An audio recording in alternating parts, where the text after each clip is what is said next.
je vais profiter du joker du joueur tricheur.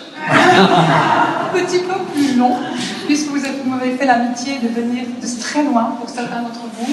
Et je pense que c'est important qu'on prenne un petit moment ensemble pour évoquer le sens de cette exposition.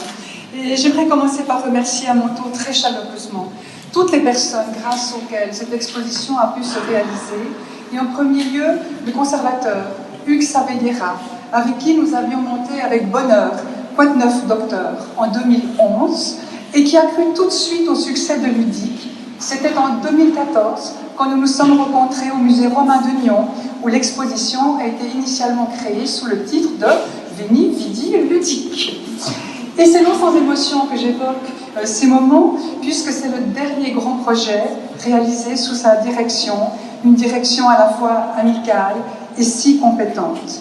Un projet que la nouvelle directrice a accueilli avec bienveillance, avec toute l'effervescence des préparatifs. Mais il y a aussi toutes les personnes du musée qui ont été bien plus que des chevilles ouvrières, notamment Mélanie Liu, qui s'est investie avec toute sa créativité, Georges Cardozo, qui va rêver encore longtemps d'Osley et d'Italie du Sud, sans parler de toutes les personnes qui sont membres du comité scientifique et qu'on a cité, comme Daniela Ventrelli pour toutes ses relations avec les musées italiens, Michel Monson, grand spécialiste du jouet, de la culture enfantine, Jean-Pierre Rossi pour la culture enfantine d'Afrique du Nord, Ulrich Schedler, grand spécialiste des jeux de plateau et directeur du musée suisse du jeu, qui fait partie, ainsi que les membres de l'équipe qui sont ici présents, de ce grand projet européen, l'Opus Ludi, sur l'histoire de la culture ludique antique. Et cette exposition nous offre l'occasion de collaborer et d'exposer au grand public les premiers résultats de nos recherches.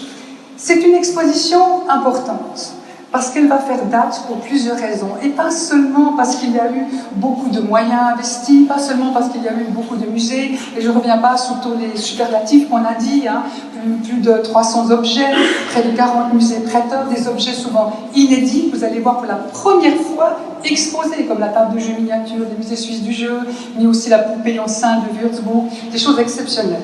La raison, c'est que d'abord la dernière grande exposition qu'il y a eu sur les jeux et jouets, c'était il y a près de 30 ans, 1991, à Marseille. Et il va de soi que le bilan d'alors doit être complètement revu. Il y a aussi un petit jubilé, parce que 2019, c'est 150 ans après la parution d'une œuvre fondatrice qui est Les Jeux des Anciens de Louis-Aimé Bec de Fouquier. Et à une époque où tout va très vite, eh bien, c'est bon de se rappeler qu'un livre qui a 150 ans est toujours une base, une référence, et d'ailleurs on va la rééditer tout prochainement. L'autre élément important, c'est l'envergure.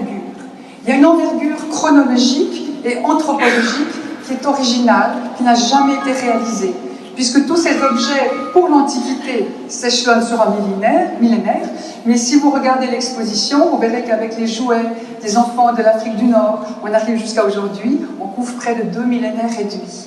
Et ce que nous avons voulu faire, et on a évoqué cette dimension-là, c'est établir un dialogue entre hier et aujourd'hui, qui révèle la profondeur du sujet et son actualité.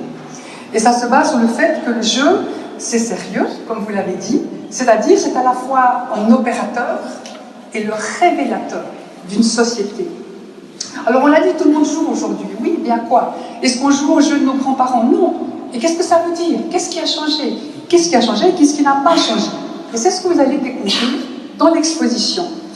L'exposition va vous montrer ce qui est pareil. Et ce qui est pareil, par exemple, c'est la passion des enfants pour le jeu. Le jeu, c'est le royaume d'abord des enfants. D'où le fil rouge, Dum Vixi Lusi. Tant que j'ai vécu, j'ai joué. C'est l'épitaphe de cette petite fille qui est morte à Guémini-Agathé, 5 ans, 7 mois, 22 jours. Mais d'autres choses ont changé, je vous les laisserai découvrir, je ne vais pas faire trop long quand même. Par exemple, que les poupées antiques ne sont pas l'équivalent tout à fait des Barbies modernes, que les dinettes antiques non plus. Mais il y a d'autres choses importantes qui ont changé. Et je vais terminer là-dessus.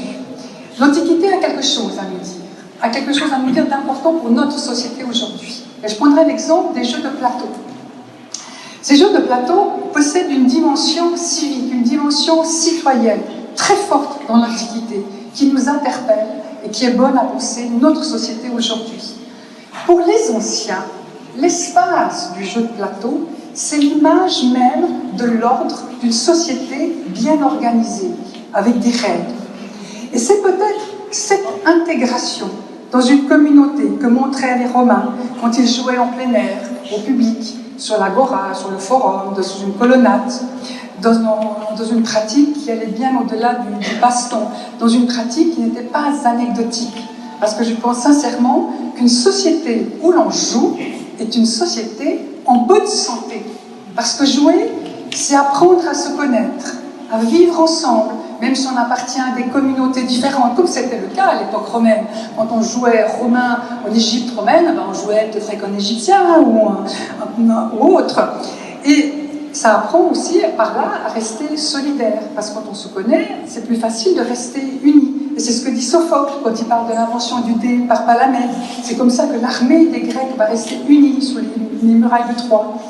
Et je me demande dans quelle mesure les jeux romains n'ont pas contribué à la pacification de l'Empire en créant une identité commune si forte qu'on l'emmène dans sa tombe, sous la forme d'un plateau, sous la forme de dés, pour dire son appartenance à une communauté, pour dire son identité au-delà de la mode.